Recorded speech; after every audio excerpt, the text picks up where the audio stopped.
Feldman, D-O-V-I-D. Last name is Feldman, F as in Frank, E-L-D-M-A-N. I'm with Neture Karta International, Jews United Against Zionism, www.n as in Nancy, kusa.org. I'm here at the 51st annual ISNA convention. It's not the first time at ISNA, it's not the first time in a Muslim convention. We do this many times.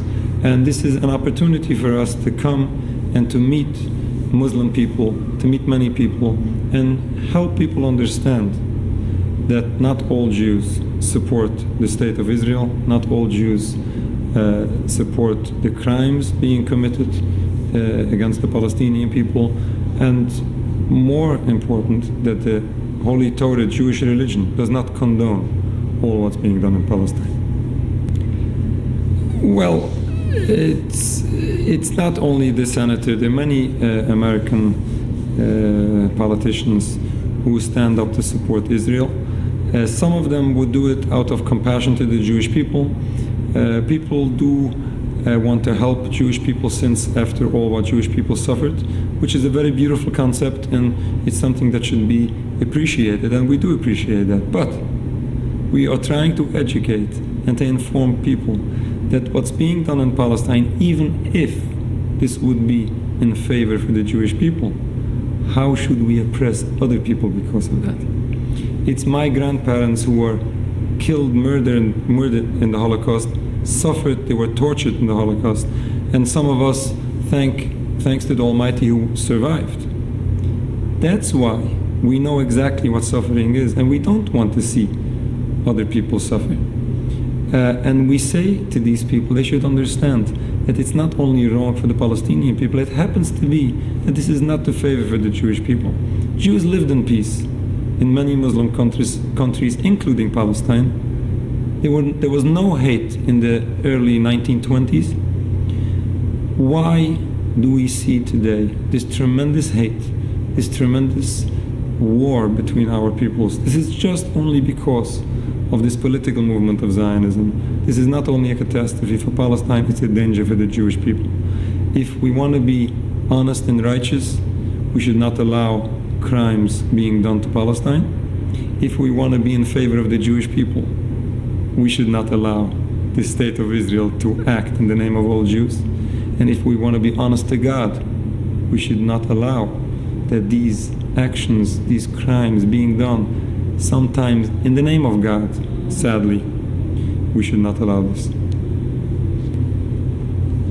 What the Torah says about the state of Israel, first of all, something that everybody can understand is that killing, crimes, oppressing, occupying an entire people is not only a crime against the people, it's criminal within Jewish religion. All of this is forbidden. But it happens to be that according to Judaism, even without any crimes to it, even if this would be in total peace with all peoples, not oppress anyone, it's still forbidden, because according to Judaism, and this is one of the basics of Jewish belief, is the concept of exile.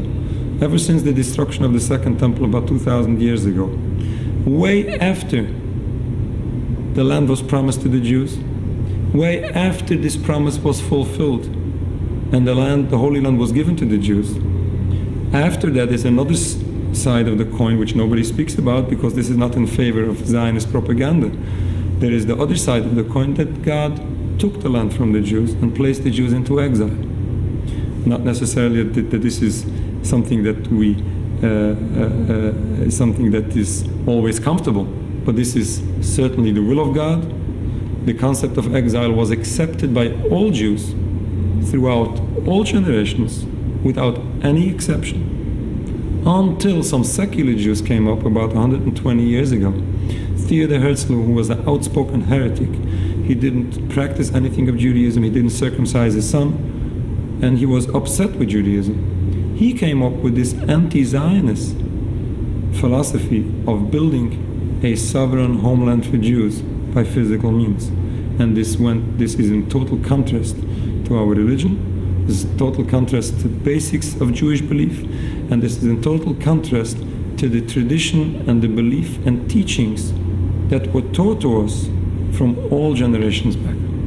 Well, our message to the Muslim community is that we try to educate and to have people understand that this state of Israel does not represent all Jews. This conflict that we see today is not a conflict based on the difference of our religions.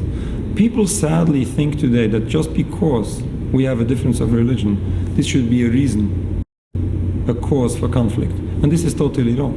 And why do people think this way? Because Zionist propaganda has an agenda to have people believe that this is based on the difference of religion. Why? Because they want people to believe that just as these religions will never change, then this conflict will never change, and there is no other solution other than fighting, which is totally wrong, because we have a past history that proves that Jews and Muslims did live in peace despite differences of our religions. It happens to be that our religions are quite close, but we do have differences, and this was never a reason for conflict, and this should not be a reason for conflict. Once we understand this, first of all, we understand that not all Jews support all of this. The Jewish religion does not condone this.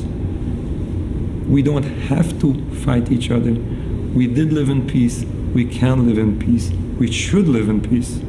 And we will live in peace, God willing, as long as we can manage to have this political movement put aside. We hope that all people should understand, and we hope that supporters of Israel should finally realize, and especially in our time now, after all what happened in the last couple of weeks, these sad, bloody, disastrous happening in Gaza.